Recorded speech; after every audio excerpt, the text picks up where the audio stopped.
You never know that anything's going to be huge. That's the dilemma, and that's the exhilaration of the movie business. There's nothing greater than to say, okay, I've created something here that may even actually live beyond me. It's nice people come up and like and enjoy something you've done. Are you telling me you built a time machine? DeLorean? We're sending you back to the future!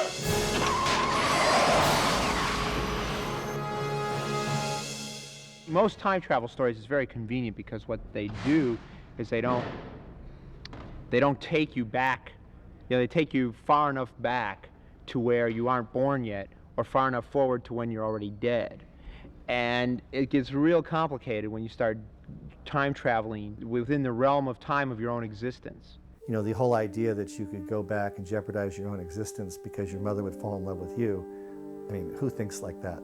I mean, But the elements of the story, I mean, I could tell right away, it was just so cross-generational. It was just like it had something for everybody. Look, you're not going to be picking a fight, Dad.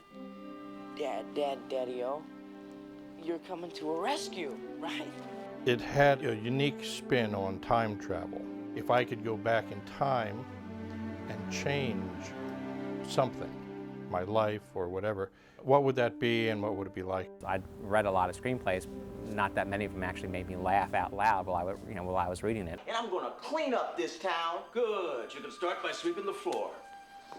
It's one of the few times in the almost 25 years I've been doing this that I remember getting up and running into another room to read a section of the script to somebody else because I thought it was so funny. Marty, I'm sorry, but I'm afraid you're stuck here. It's like one crisis to the next. And then you got to think at the same time because they're changing from here to there, this and that, and how does this moment relate to, and the pacing is relentless. There is a sort of naive simplicity on one level and on a lot of other levels. There's so much layering, there's so much going on in that script. Pay attention to each one of these things. You will not be disappointed.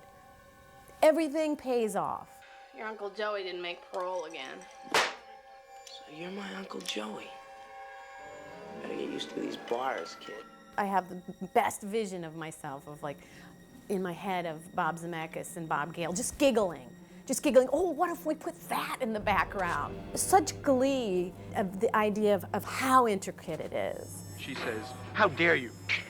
When these guys would talk, you couldn't help but be impressed and enthused. That's the best screenplay that Bob and I ever wrote.